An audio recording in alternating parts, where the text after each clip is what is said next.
អរុនសួស្តីពុកម៉ែបងប្អូនទាំងអស់គ្នាស្វាគមន៍សាជាថ្មីមកជួបយាយយើង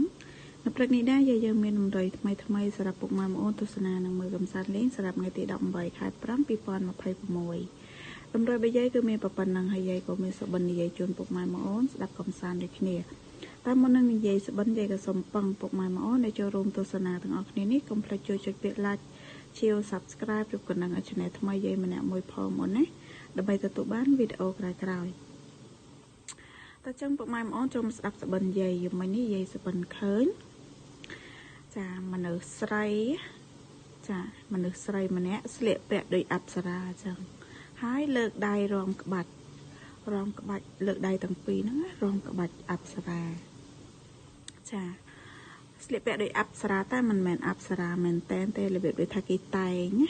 ងធ្វើដូចអប្សរាអញ្ចឹងគេតែងក្នុងរោងកម្មវិធីអញ្ចឹងណាតែឃើញតែម្នាក់ឯងទេហើយមកវគ្គទៀតឃើញមនុស្សប្រុសហ្នឹងទឹកដៃកូនក្មេងមួយនៅក្នុងចំការអំពៅសតតាមអំពៅឡើងលិចខ្លួនគាត់ណាចាហើយគាត់ឃើញគាត់កាប់អំពៅលីអំពៅអីហ្នឹងមួយកូនក្មេងតូចម្នាក់នៅក្នុងហ្នឹងចំការហ្នឹងណាមានកូនក្មេងម្នាក់ហើយនឹងគាត់របៀបដូចម្ចាស់ចំការអញ្ចឹងចាពីអ្នកឪកូនអញ្ចឹងណាបងអូនហើយចឹងយាយក៏កាត់យក58